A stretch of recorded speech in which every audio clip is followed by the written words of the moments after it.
अल्हम्दुलिल्लाह वस्सलातु वस्सलामु अला रसूलिल्लाह। मोअज़्ज़ज़ तलबा किराम, आज का हमारा जो तरबियती सेशन वो है तदरीसी टेस्ट की तैयारी के बारे में। ये तदरीसी टेस्ट कौन सा है? ये है दरसे निज़ामी का, यानी जो आलिम कोर्स है, खास तौर पर जामिअतुल मदीना जो दावत इस्लामी का एक इदारा है। इस इदारे के अंदर जो 8 साल दरस निज़ामी मुकम्मल करते हैं, उसके बाद फिर इनका तदरीसी टेस्ट होता है। तदरीसी टेस्ट में कामयाब होने के बाद फिर ये आगे इनके तदरीस भी कर सकते हैं, निजामत भी कर सकते हैं। और इसके अलावा दावत इस्लामी के बहुत सारे जो शोबाजात हैं उनके लिए भी ये तदरीसी टेस्ट ये लाजमी करार दिया गया है। उसके लिए भी ये बहुत अहम और ज़रूरी है। आज के तरबियती सेशन के अंदर मैं आपको कुछ अहम टिप्स बयान करूंगा, जिसके अंदर आपको खास तौर पर मेरी जो तवज्जो होगी वो होगी सरफो नहव के बारे में। बहुत सारी चीजें हैं, लेकिन मैं ज्यादा चीजों को यहाँ पर आज बयान नहीं करूंगा। मैंने सोचा ये है कि ये तदरीसी टेस्ट की तैयारी वाला जो तरबियती सेशन है, मैंने काफी गौर किया इसकी। जब तैयारी में कर रहा था तो मुझे महसूस ये हुआ कि एक लेक्चर से ये सारी चीजें बयान नहीं हो सकती। तो अब जरूरतन 3 या 4, हो सकता है 5 भी इसकी क्लास से हो जाए। तो आप सबके लिए एक दावत है और इसकी कोई फीस भी नहीं है। आपके जानने वाले भी अगर कुछ हों तो उनको भी आप शामिल कर सकते हैं। और ये वीडियो जब मेरे यूट्यूब चैनल राशिद नूर मदनी पर जब ये अपलोड हो तो उसको भी कोशिश कीजिएगा, देखिएगा। इंशाअल्लाह करीम आपको बहुत इससे फवायद हासिल होंगे। सबसे पहले हम देखते हैं तदरीसी टेस्ट के हवाले से आपको किन चीजों की जरूरत पेश आती है। देखिए, तदरीसी इम्तिहान में 5 चीजों को चेक किया जाता है। सबसे पहले आपकी इबारत, कि अरबी इबारत आप दुरुस्त पढ़ते हैं या गलत पढ़ते हैं। उसके बाद तर्जुमा, इबारत का तर्जुमा आपका चेक किया जाता है। तीसरे नंबर पर सरफो नहव को चेक किया जाता है। सरफो नहव में सरफी तहकीक, सरफी कवायद, तालीलात, सीगे, सीगों की पहचान, ठीक है। और नहव के अंदर वजूह एराब, तरकीब, और इसी तरह नहवी एतबार से आपको खास तौर पर जिन चीजों पर फोकस करना होता है वो है मोरम, मबनी, मारिफा, नकीरा, और इसी तरह मरफूआत, मंसूबात, मजरूरात और इनके तवाबी। और जब आपसे पूछा जाए एराब, तो एराब बताने का दुरुस्त तरीका क्या है, ये चीज। अब इसकी ज्यादा तफसील नहीं बयान करूंगा। यूं समझिए कि हेडिंग जो है उन चीजों पर थोड़ी थोड़ी गुफ्तगू करूंगा। अगर आप इन उसूलों को याद कर लेते हैं, इंशाअल्लाहुल करीम बहुत आपको फायदा हासिल होगा। चौथे नंबर पर वो है तरकीब। तरकीब के लिए जरूरी है कि आपको सरफो नहव आए। सीगे की पहचान होगी तो आप तर्जमा करने में आपको आसानी होगी। नहव आपको आएगी तो तरकीब आपको करने में आसानी होगी। तरकीब के भी कुछ उसूल हैं, ये पूरा एक चैप्टर है, तो इस पर ज्यादा गुफ्तगू नहीं करूंगा, लेकिन जिम्मन कुछ बातें इंशाल्लाह आपको इस पर बयान करूंगा। और उसके बाद अंदाजे तफहीम।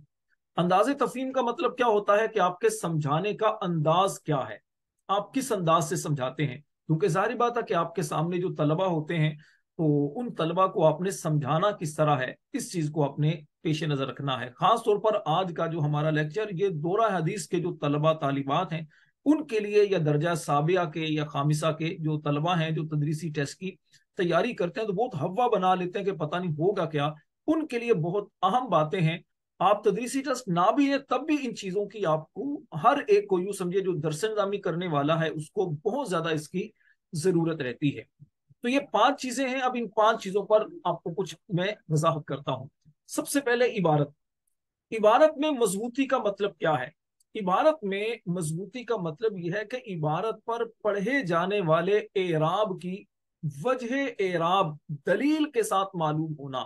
मतलब यह है कि आप इबारत पर जो एराब पढ़ते हैं तो उस एराब के बारे में आपको पता होना चाहिए कि जनाब यहां पर एराब जो मैंने पढ़ा है, इस एराब की वजह क्या है, इस पर दलील क्या है। मिसाल के तौर पर आप पढ़ते हैं जा जईदुन, ठीक है, जैद आया। अब जा जईदुन में जईदुन पर जो आपने एराब पढ़ा, इस एराब की वजह क्या है? इस एराब की वजह यह है फाइल होना। ठीक है, फाइल होना ये है वजह रफा। अब इस पर मजीद गहराई में जाएंगे तो बहुत सारी चीजें इसके अंदर से भी निकल आएंगी। कोई आपसे अगर कहता है कि ठीक है हमने मान लिया ये फाइल है और आपने कहा ये रफा है, तो अब की रफा की दलील आपके पास क्या है कि ये हालत रफी के अंदर अभी फाइल है, लेकिन क्या इस पर ये जैद मोरब है या मबनी है? ठीक है, तो अब अव्वलन तो ये पहचान जाना चाहिए। आप उसको इस तरह भी चुप करवा सकते हैं कि जनाब रफा नसब जर जो है ना, ये मोरब के, इसमें मोरब के इराब हैं, फतह कसरा दम्मा ये इसमें मबनी के इराब हैं। तो मैंने जब रफा कहा तो इससे ही आपको पहचान आ जानी चाहिए। दूसरी बात, इसमें मोरब है, इस पर दलील क्या है? इसमें मोरब की जो 12 किस्में हैं, खुलासतुन नहव में भी 12 लिखी हैं, तफसीरुन नहव में भी, निसाबुन नहव में भी, और नहव मीर के अंदर 16 किस्में बयान की गई हैं। तो जो 12 किस्में हैं इसमें मोरब की मुफरद मुनसरिफ सही, जारी मजरा सही, ठीक है, जमा मुकस्सर, गैर मुनसरिफ वगैरह, ये जो 12 किस्में हैं इनमें से ये है मुफरद मुनसरिफ सही। मुफरद मुनसरिफ सही की तारीफ क्या है? कि जो मुफरद हो, मुनसरिफ हो, गैर मुनसरिफ ना हो। ठीक है, उसमें मना सरफ के दो असबाब ना पाए जाए, या एक सबब जो दो के कायम मकाम वो ना पाया जाए। और इसी तरह क्या कहते हैं, सही हो यानी मोतल ना हो, उसमें कोई हरफ इल्लत ना हो। तो जईदुन में ये तीनों बातें नहीं है। अच्छा, हो सकता है आपके जहन में है कि जी जईदुन यहाँ पर या है, तो ये जहन में रखिएगा कि नहवियों का नजीक मोतल और सरफियों का नजीक मोतल दोनों में फर्क है। ठीक है, सरफियों का नजीक मोतल वो होता है जिसके लाम कलीमा में हरफ इल्लत होता है, और नहवियों के नजीक ऐसा नहीं। तो सॉरी, सरफियों के नजदीक ये है कि जिसके फा ऐन लाम तीनों में कहीं भी हरफ इल्लत हो तो सरफी उसे कहते हैं ये मोतल है। लेकिन नावियों के नजदीक जिसके लाम कलिमा में हरफ इल्लत अगर होता है तो उसको ये कहते हैं, ठीक है, मोतल कहते हैं। तो अब जईदुन को हम देखते हैं तो ये इस तौर पर मोतल नहीं, तो इसमें क्या कहते हैं, सही है ये। खैर ये दूर बात निकल गई। तो कहने का मकसद ये है कि आप जो भी एराब बताते हैं ना, उस एराब की वजह आपको बताना चाहिए। आप किसी को रफा कहते हैं तो 8 जो मरफूआत हैं, 8 मरफूआत ये आपको याद होने चाहिए। 8 मरफूआत कौन से? मुब्तदा, खबर, फाइल, नाइबुल फाइल, ठीक है, हरफ मुशब्बा बिल फेल की खबर है, और ला नफी जिन्स की खबर है, और फिर मा वाला मुशाबे बिलैसा का इसम है, और इसी तरह एक इन मा ला लाता इसका जो इसम है। तो अब इसी तरह आप मरफू कहते हैं तो इन 8 में से वो चीज होनी चाहिए। अच्छा, इसी तरह अगर आप मंसूब कहते हैं तो 12 मंसूबात जो हैं, एक तो मफाइल खमसा, ठीक है, मफूल मुतलक, मफूल फी, मफूल लहू, मफूल बिही, मफूल मा, और हाल, तमीज, मुस्तसना, और उसके बाद फिर जो 4 चीजें मैंने बताई, हरूफ मुशब्बा बिल फेल का इसम, और लाइन फी जिन्स का इसम, ठीक है, इसी तरह मावाला मुशाबि बिलैसा की खबर, और इन माला लाता की, इन माला लाता की खबर। तो ये 12 चीजें मंसूबात में से हो। अच्छा, इसी तरह मजरूर अगर आप किसी इसम को कहते हैं तो मजरूर की वजह जर आपको पता होना चाहिए। 2 चीजें मजरूर हैं, या तो मुदाफ इलैह होना वजह जर, या फिर मजरूर ब हरफ जर, यानी जिस इसम से पहले हरफ जर हो तो वो मजरूर होगा। तो खुलासा कलाम यह है कि आप जब एराब किसी इबारत पर पढ़ें तो उस एराब की वजह आपको पता हो, वजह एराब की पहचान हो। इसके लिए हमारा एक लेक्चर है वजूह एराब की पहचान, मेरे यूट्यूब चैनल पर आप इसको देख सकते हैं। तो इंशाल्लाह आपको इससे फायदा हासिल होगा। अच्छा जी, दूसरी बात, एक तो है इबारत पर मजबूती का, मैंने आपको बयान किया कि आपको ये पता हो, ठीक है। दूसरी चीज, तर्जुमा। दुरुस्त तर्जुमा करने का मतलब क्या है? देखिए, तर्जुमा एक तो तलबा जो करते हैं, एक तो लफ्जी तर्जुमा करते हैं, लफ्जी बेरब्त टूटा हुआ तर्जुमा अगर आप करेंगे तो ये तर्जुमा दुरुस्त नहीं माना जाएगा। दूसरा क्या है, बामुहावरा, यानी आप रट्टा लगा लिया आपने तर्जुमे का, वो रट्टा रटाया आप तर्जुमा करेंगे तो ये तर्जुमा भी दुरुस्त नहीं माना जाएगा, क्योंकि आप टेस्ट दे रहे हैं, आप इम्तिहान दे रहे हैं। तो इम्तिहान जो होता है ना, वो इम्तिहान आम एक, देखो दुरुस्त से गलत की बात नहीं है, यानी आपके, मैंने तर्जमा तो दुरुस्त किया है ना, तर्जमा आपका दुरुस्त है, लेकिन चूंकि आप उस्ताद बनने वाले हैं, तो जब आप उस्ताद बनने वाले हैं तो फिर आपको उसी तरह तैयारी करना चाहिए कि जिस तरह एक उस्ताद की तैयारी होती है, और तलबा आपसे मुख्तलिफ एतबार से सवाल कर सकते हैं। जब आपको महारत होगी तो आप उसी अंदाज से करेंगे। अब मिसाल आपको दूं, जैसे अल्हम्दुलिल्लाह रब्बिल आलमीन, अब इसका तर्जुमा कंजुल ईमान में क्या है? सब खूबियां अल्लाह को जो मालिक सारे जहान वालों का। अब ये इसका तर्जुमा है। अब इसका तर्जमा आपके सामने मिसाल के तौर पर एक आती है इबारत अल्हम्दुलिल्लाह रब्बिल आलमीन, आप तर्जमा करते हैं सब खूबियां अल्लाह को जो मालिक सारे जहान वालों का। तो भाई ये आपने जो तर्जमा किया ये किस उसूल के तहत आपने ये तर्जमा किया? पहली बात ये अल्हम्दु मुब्तदा है, तो अब ये बामुहावरा रटा रटा तर्जमा तो है, लेकिन वहां पर आपने क्या करना है, आपने इस अंदाज से तर्जमा करना है कि सामने वाले को पता चले कि नहवी एतबार से तर्जमा हो रहा है। ठीक है, नहवी एतबार से तर्जमा हो रहा है और इस बंदे को महारत है तर्जमा करने पर, इसको फहम है, समझ है कि किसका तर्जमा कैसे और पहले किसका तर्जमा। मिसाल तौर पर मुरक्कब इजाफी का तर्जमा आप करते हैं गुलाम उजैदिन, तो तर्जमा का उसूल क्या है मुरक्कब इजाफी का? के उल्टा तर्जमा होगा, जैद का गुलाम। मुरक्कब तौसीफी रजुल आलिम, आलिम मर्द, उल्टा तर्जमा। ये उसूल है। इस तरह और बहुत सारे उसूल हैं तर्जमा करने के, तो इनको आप पेश नजर रख सकते हैं। आपको एक मिसाल से बयान करूं, जैसे एक मिसाल है वला यजज़िउहु सौमुन वला सदक़तुन। ठीक है, अब इसका तर्जमा, एक तो तर्जमा है टूटा हुआ तर्जमा, यानी वला और नहीं, यजज़िउहु काफी होगा हु वो, ठीक है, यजज़िउ काफी होगा वो, सौमुन रोजा, उसे हु उसे, सौमुन रोजा, वला और ना सदक़तुन सदका। अब ये जो तर्जमा है ये दुरुस्त नहीं माना जाएगा आपका। तो आपका जो इम्तिहान लेने वाला है वो समझ जाएगा कि आप लफ्जों का तर्जमा कर रहे हैं, एक नाहवी तौर पर तर्जमा जो होना चाहिए वो आप दुरुस्त नहीं कर रहे। नाहवी तौर पर दुरुस्त तर्जमा कैसे होगा?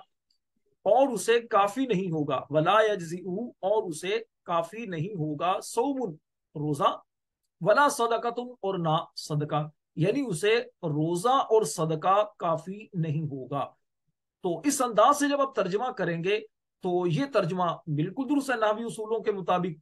तो इससे इंशाअल्लाहुल करीम फायदा ये होगा कि आपका जो टेस्ट लेने वाला है वो मुतमईन भी होगा और इंशाअल्लाह उसे पता चलेगा कि आपको महारत है और आपकी दस्तरस है तर्जमा करने पर। अच्छा, उसके बाद इबारत और तर्जमे के अंदर जो बुनियादी चीज है ना वो पेश नजर क्या रखनी है कि देखिए तदरीसी इम्तिहान में सबसे पहले इबारत पढ़ाई जाती है। पहले इबारत कहा जाता है, इबारत पढ़ें, उसके बाद कहा जाता है अब आप तर्जुमा करें। जब आपसे तर्जुमा करवाया जाए, इबारत पढ़ते हुए तो आपने जो ख्याल करना है वही करना है, और तर्जुमा जब आपने करना है, अब आपसे कहा जाए आप तर्जुमा करें, तो तर्जुमा करते हुए आपने इबारत को दोहराना नहीं है, सिर्फ तर्जुमा करें।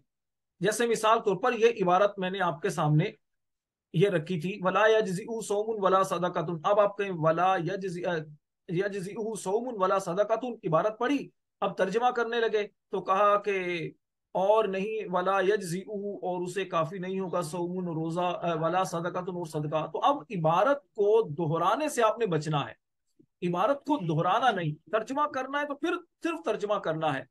दूसरी बात, तर्जुमे में आपने पेश नजर इस बात को भी रखना है कि कलाम में जो महजूफात है, ये जो महजूफ चीजें हैं, जैसे मिसाल तौर पर मुदाफ है, मुदाफ इले महजूफ है, ठीक है, या इसी तरह कोई और चीज महजूफ है, तो उस महजूफ चीज को पेश नजर रखते हुए आपने तर्जुमा करना है। और सियाको सबाक को भी पेश नजर रखना है। सियाको सबाक यानी आगे पीछे देखना है कि बात क्या चल रही है, उस चीज को भी आपने पेश नजर रखना है। तो उस चीज को जब आप पेश नजर रखेंगे तो इंशाअल्लाहुल करीम इससे क्या होगा कि तर्जमा करने में आपको फायदा होगा, और आप इराबी गलती से आप पहले अगर बच चुके होंगे तो तर्जमा करने में आपको आसानी होगा। इस तरह आपने मशक करनी है। ठीक है, मशक जब करेंगे तो फिर यह होगा कि इंशाअल्लाहुल करीम आपको इससे फवायद हासिल होंगे। अच्छा, एक बात तो ये होगी। उसके बाद जो अहम चीज, अब अंदाजे तफहीम, सरफो नाव के हवाले से तो मैं आपको कई चीजें बयान कर चुका। उसके बाद सरफो नाव का मैंने आपको बता दिया था उसी वक्त ही। ठीक है, कि सरफो नाव में आपको सरफी नावी जब कवायद आपको याद होंगे तो फिर आप उस पर क्या कहते हैं बात कर सकेंगे। सरफी नावी कवायद जो है ना, ये आपसे ऐसा नहीं होगा कि आपसे उसी वक्त ही पूछे जाए, बल्कि सरफो नाहव के कवायद ये अलग से जो इंट्री टेस्ट होता है ना उसमें आपको अच्छी तरह याद होने चाहिए। इसका इजरा इबारत पर वो इस दौरान आपसे होगा। दूसरी चीज नाहवी तरकीब, तो नाहवी तरकीब आपसे बहरहाल पूछी जा सकती है। इबारत थोड़ी सी पढ़ी और फिर कहा जाए इसकी तरकीब करें, तो उसकी तरकीब में आपने पेश नजर कुछ चीजों को रखना है। इसके लिए भी मेरा एक पूरा लेक्चर है, नाहवी तरकीब के गालिबन 14 उसूल। आप ये देखिएगा, आपको मेरे यूट्यूब चैनल पर मिल जाएगा। बहुत ही अहम ये लेक्चर है, नाहवी तरकीब के 14 उसूल। इसमें कुछ उसूल मैंने बयान किए हैं कि आपको तरकीब करते हुए किन बातों का ख्याल करना है। जाहिर बात है कि एक लेक्चर के अंदर ये सारी चीजें बयान नहीं की जा सकती।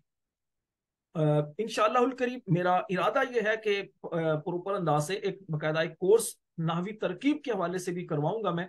1 या 2 महीनों का ये कोर्स होगा जिसमें इस तरह की अहम बातें बयान की जाएंगी। बात करते हैं अंदाजे तफहीम के बारे में। अंदाजे तफहीम, आपके समझाने का अंदाज कैसा होना चाहिए, इसमें 3 बातों को आपने पेश नजर रखना है। पहली बात, बुनियादी इस्तिलाहात की तारीफात, मौजू के मुताबिक बुनियादी मालूमात, ये आपको पता हो। देखिए, आपको बुनियादी किसी भी फन को पढ़ाते हुए जब बुनियादी इस्तिलाहात आपके अजबर नहीं होंगी, आप सही अंदाज से गुफ्तगू नहीं कर सकेंगे। आप मौजू, जिस मौजू पर बात कर रहे हैं उस मौजू के बारे में आपको मालूमात नहीं बुनियादी होंगी, आप गुफ्तगू नहीं कर सकेंगे। एक मिसाल पेश करूं। मिसाल के तौर पर आप बात कर रहे हैं जनाब नमाज के बारे में। आप नमाज के बारे में जब बात कर रहे हैं, किताबुस सलाह आप पढ़ा रहे हैं कुदूरी शरीफ से। अब किताबुस सलाह पढ़ाते हुए आपको बुनियादी जो इसकी इस्तिलाहात की तारीफ है कि सलात जब आप पढ़ाएंगे, नमाज, नमाज में वक्त भी आएगा, नमाज के अंदर आप औकात मकरूहा भी आ जाएंगे, ठीक है। नमाज किन चीजों से टूटती है, मुफसिदाते नमाज, कुछ इस्तिलाहात इस तरह की होंगी वो आपको पता हो। अच्छा, अब किताबुस सलाह बहुत बड़ा चैप्टर है ना। किताबुस सलाह में खास तौर पर आप पढ़ा रहे हैं किन चीजों से नमाज टूटती है, मुफसिदाते नमाज। मुफसिदात नमाज जब आप पढ़ाएंगे तो उसकी बुनियादी मालूमात आपको पता होना चाहिए कि नमाज किन चीजों से टूट जाती है। एक ये, जिनके दलाइल होंगे। कुछ चीजें वो होती है कि इसी जीवन में आपको ये भी कुछ बुनियादी बातों का पता हो कि जिनसे वजू टूटता है उनसे नमाज भी टूटती है। अच्छा, बात चीजें ऐसी जिससे नमाज टूटती है लेकिन वजू नहीं टूटता। बात चीजें नमाज के अंदर ऐसी हैं जिससे वजू और नमाज दोनों टूटती हैं। मिसाल के तौर पर, एक आकिल बालिग जमात के दौरान नमाज में अब कोई बंदा कहकहा लगा देता है, तो कहकहा लगाने से उसकी नमाज भी गई, वजू भी टूट गया। इस तरह की बुनियादी चीजें कुछ पता हो, बाकी मजीद और भी होंगी। दूसरी बात, नफ्से मसला की मजबूत अंदाज में वजाहत। आप जो नफ्से मसला बयान करेंगे तो उसकी वजाहत इस अंदाज से आपको करना होगी कि मुख्तसर और जामे माने हो, ज्यादा तफसील में ना जाएं कि आप असल मौजू से ही हट जाएं। मजबूत अंदाज में आप उसी सूरत में वजाहत कर सकेंगे कि जब आप क्या कहते हैं, बार बार उस सबक को याद किया होगा, समझा होगा, जहन नशीन किया होगा। बाज तलबा क्या करते हैं, रट्टा लगा लेते हैं। बाद असासा को भी आपने देखा होगा, वो सामने आकर बैठते हैं तो शुरू होते हैं तो फिर उसके बाद ब्रेक लगती नहीं, चलते चलते चलते आधा घंटा तकरीर उनकी होती है। तो अब जैसे कैसेट शुरू कर दी, तो ये तलबा पर अच्छी चीजें असरअंदाज नहीं होती। तलबा दर्जे में हर तरह के होते हैं। एक बात को बात का 2 या 3 मरतबा दोहराया जाए, तलबा से पूछा जाए। कम्युनिकेशन स्किल्स का एक उसूल ये होता है कि आप जब किसी को समझाएं तो फिर उससे दोहराएं कि जनाब मैंने जो आपको बात बताई तो आपको समझ आई या नहीं आई, उससे बयान करवाएं। इसी तरह तलबा से भी ये चीज हो सकती है। अच्छा, आप कहेंगे साहब आप तो लगे हुए हैं लगे हुए हैं।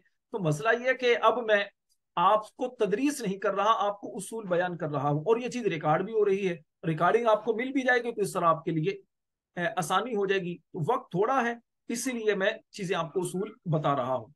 तीसरी चीज, 2 मसलों के दरमियान फर्क बयान करने का अंदाज। देखिए, एक आपके सामने इबारत है, इबारत के अंदर 2 मसले बयान किए गए हैं एक पैराग्राफ में। तो आप उन 2 मसलों को किस अंदाज से वाजे करेंगे। दोनों मसलों को वाजे करने के लिए जरूरी है कि आप के जहन में वो मसले नक्श हो, तभी आप बयान कर सकेंगे। अब आपको एक मिसाल के जरिए मैं बयान करता हूं। मिसाल के तौर पर देखिए, नूरुल इज़ा का बाब है कज़ाउल फवाइद। ठीक है, कज़ाउल फवाइद यानी फोशुदा नमाजों, फोशुदा जो नमाजें हैं, जो कज़ा नमाजें आपने करनी होती हैं, उनके तहत जो है ना बुनियादी सवालात किस तरह किए जा सकते हैं। मिसाल के तौर पर सवाल ये होता है जनाब कि साहिब तरतीब की तारीफ क्या है। तो अब साहिब तरतीब की तारीफ आप क्या बताएंगे कि साहिब तरतीब उस बंदे को कहा जाता है जिसके जिम्मे 6 नमाजें ना हो, कजा नमाजें 6 नमाजें उससे उसके जिम्मे ना हो, 6 नमाजों से कम नमाजें उसके जिम्मे हो, वो है साहिब तरतीब। अब सवाल, क्या फजर व असर के बाद कजा नमाज अदा की जा सकती है? जी बिल्कुल, फजर के बाद भी असर के बाद भी कजा नमाज अदा की जा सकती है। नफिल नहीं अदा किए जा सकते, ठीक है। उसके बाद अगर किसी साहिब तरतीब शख्स की जोहर की नमाज कजा हो गई और असर की नमाज पढ़ने के लिए उसको मकरू वक्त मिला, तो अब कौन सी नमाज पहले अदा करे और किस उसूल के मुताबिक। इसी तरह जो शख्स दारुल हर्ब में इस्लाम कबूल कर ले, तो दारुल इस्लाम में आने के बाद उसको साहिब तरतीब शुमार किया जाएगा या नहीं किया जाएगा। ठीक है, इस तरह बहुत सारी चीजें आ जाएंगी। साहिब तरतीब के बारे में आपसे कुछ इसी तरह और सवाल भी किए जा सकते हैं। तो जिमरन कुछ सवाल मैंने आप बयान किए हैं, कुछ और भी सवाल किए जा सकते हैं। साहिब तरतीब की बुनियादी, जो मैंने शुरू में कहा था, बुनियादी मालूमात आपको पता हो। बुनियादी दो तीन चीजें क्या होती हैं, देखिए। नंबर एक, साहिब तरतीब का आपको फहम हो जिसके जिम्मे 6 नमाजों से कम। नंबर दो, साहिब तरतीब कब कजा नमाज अपनी पढ़ सकता है। अब किसी का अगर, अब इसी जिम्मन में बातें आपके जहन में होगी, जिम्मन इसको बयान भी किया जा सकता है। मसलन किसी बंदे के जिम्मे दो नमाजें, 3 नमाजें कजा बाकी हैं और अगली नमाज का वक्त आ गया, मसलन जोहर की नमाज का वक्त आ गया। अब जोहर की जमात कायम है, तो वो पहले अपनी फौशुदा नमाजें पढ़े या ये पढ़े, तो जनाब पहले कजा नमाजें पढ़ेगा, उसके बाद पढ़ेगा। अच्छा, अब अगर नमाज का वक्त खत्म होने वाला है जोहर का, तो अब वो जोहर की वक्ती नमाज पढ़ेगा या पहले कजा नमाजें पढ़ेगा। तो अब ऐसी सूरत में पहले वक्ती नमाज पढ़ेगा, कजा नमाजें नहीं पढ़ेगा, क्योंकि ऐसा ना हो कि कजा नमाज पढ़ने जाए तो वक्ती नमाज भी फौत करके इसको भी अपने जिम्मे कजा का गुनाह ले ले। ठीक, इसी तरह अगर मिसाल के तौर पर कोई बंदा भूल गया, कजा नमाज भूल गया और वक्ती नमाज उसने पढ़ ली, तो अब क्या होगा। अब ये होगा कि वो 5 नमाजों तक कजा नमाज ना पढ़े। अगर पढ़ ली उसने तो क्या होगा, वो नफिल हो जाएंगी। इसके ये आगे चल के इसकी मजीद भी मिसाल बयान करता हूं। तो कजा मतलब कहने का ये है कि साहिब तरतीब। अच्छा, इस तरह जिसकी 6 नमाजें हो गई, उसके जिम्मे 6 नमाजें कजा बाकी हैं। मसलन किसी ने इशा की नमाज नहीं पढ़ी और अगले दिन 5 नमाजें नहीं पढ़ी, उसके बाद अब फजर जो पढ़ता है, तो पहले फजर पढ़ेगा या 6 नमाजें पहले पढ़ेगा। तो अब वो साहिब तरतीब ना रहा, अब वो पहले फजर पढ़ सकता है। तो ये बुनियादी मालूमात है तरतीब के हवाले से जो भी मेरे ज़हन में है, तो मैंने कहा चले ज़िम्नन बयान कर देता हूं। अच्छा जी, उस अब एक इबारत देखिए, फ़इन्नहु ला युअद्दु मुस्कितन व इन लाजिमा तरतीबुहु। अब ये बाबू कज़ाउल फ़वाइद जो है ना, उसी के तहत, उसी में ही ये इबारत मौजूद है। बात चल रही है वितर के बारे में, वितर के बारे में पीछे बात चल रही है, उसी में यह है फ़इन्नहु ला युअद्दु मुस्कितन व इन लाजिमा तरतीबुहु, यानी हु ज़मीर का मर्जे वितर है कि क्योंकि वितर को ला युअद्दु शुमार नहीं किया जाता, मुस्कितन साकित करने वाला, यानी तरतीब को साकित करने वाला। व इन लाजिम तरतीबुहु, अगरचे उसकी तरतीब लाजिम है। ये मैंने एक समझाने के लिए इस तरह तर्जमा किया, वरना तर्जमा क्या करेंगे, फ़इन्नहु ला युअद्दु मुस्कितन, क्योंकि वितर को तरतीब साकित करने वाला शुमार नहीं किया जाता। व इन लाजिम तरतीबुहु, अगरचे उसकी तरतीब लाजिम है।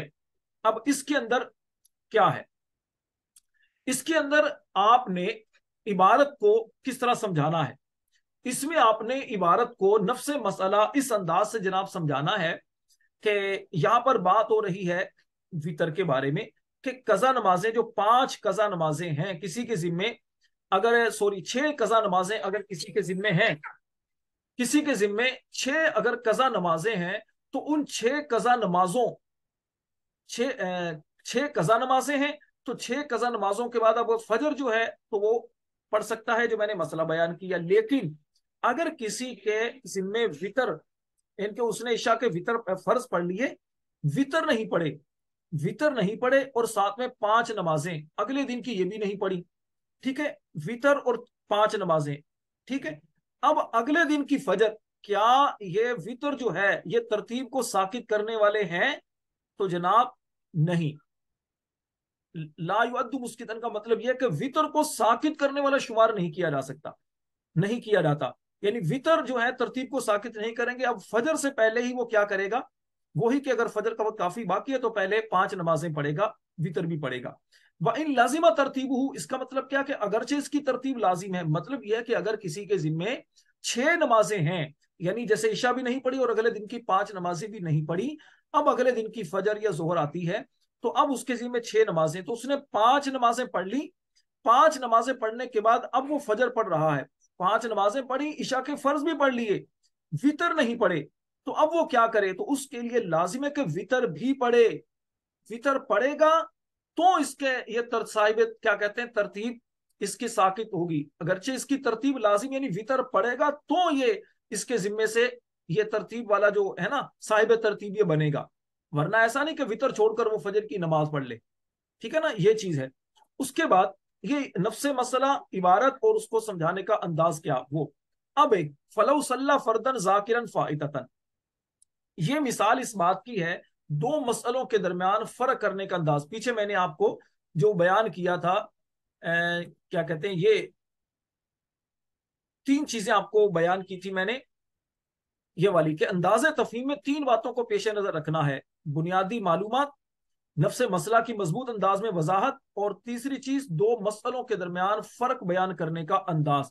तो अब तीसरी चीज दो मसलों के दरमियान फर्क बयान करने का अंदाज, ये एक इबारत है फलो सल्ला फर्दन जाकिरन फाइततन, यानी अगर किसी शख्स ने फौज शुदा नमाज याद होते हुए फर्ज नमाज पढ़ी, तो आगे पूरी फिर इबारत है, ठीक है, पूरी एक इबारत है। तो इस पर सवाल ये होता कि फाइततन, इसको लाने की वजह क्या है, इसको जिक्र इस कैद की वजह क्या है। तो उसका जवाब यह है कि अगर उसने फर्ज याद होते हुए, अगर सॉरी, अगर उसने फौज शुदा नमाज याद होते हुए फर्ज पढ़े, तो अब उसके फर्ज नहीं होंगे, बल्कि फौज शुदा जो नमाज वो उस पर पढ़ना लाजिम है साहिब तरतीब के लिए। लेकिन अगर वो भूल गया तो अब उसकी वो नमाज हो जाएगी। फायततन लाने की वजह यह है, ठीक है। जैसे सारा नफलन, ये पूरी असल में एक इबारत है, फलो सल्ला फर्दन जाकिरन फाइततन वलो वितरन फसद फर्दुहु फसादन मौकूफन फइन खरजा वक्तुल खामिसती मिम्मा सलातु बादल मतरूकती जाकिरन लहा सहत जमीउहा फला तबतुलु बिक़दाइल मतरूकती बादहु व इन कदल मतरूकता कबला खुरूज वक्तिल खामिसती बतल वस्फु मा सल्लाहु मुतज़ाकिरन कबलहा वसारा नफलन। ये पूरी एक इबारत है कि अगर किसी शख्स ने फौजशुदा नमाज याद होते हुए फर्ज नमाज पढ़ी, अगरचे वितर ही हो, तो उसकी फर्ज नमाज फासिद हो गई। लेकिन ये फसाद जो है ये मौकूफ होगा फौजशुदा नमाज के याद होते हुए इसके बाद पढ़ी जाने वाली नमाजों में से पांचवी नमाज का वक्त निकल जाए तो तमाम नमाजें सही हो जाएंगी, इसके बाद फौजशुदा नमाज को कजा करे तो ये बातिल ना होगी। मतलब इसका पहले कुछ वजाहतें मैं कर चुका हूं, इसमें दो मसलों को आपने यहां पर दो मसले बयान किए गए। एक मसला तो वो बयान किया गया कि अगर किसी ने किसी के जिम्मे मिसाल तौर पर 6 नमाजों से कम कजा नमाजें बाकी हैं, तो इन कजा नमाजों के याद होते हुए वो अदा नमाज अगर वक्ती नमाज पढ़ेगा तो उसकी वक्ती नमाज नहीं होगी, ठीक है। दूसरा मसला यह है कि वितर वाला, कि वो मैंने जैसे बयान किया कि उसने 5 नमाजें पढ़ ली लेकिन वितर उसके जिम्मे बाकी है, वितर बाकी है, या क्या कहते हैं वितर वाला जो एक,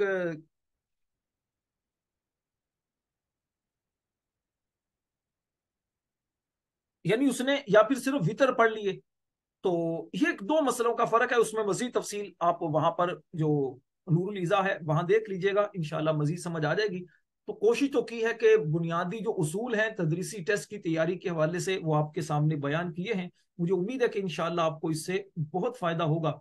अल्लाह ताला हम सबको दोनों जहां की बरकतों से माला माल फरमाए।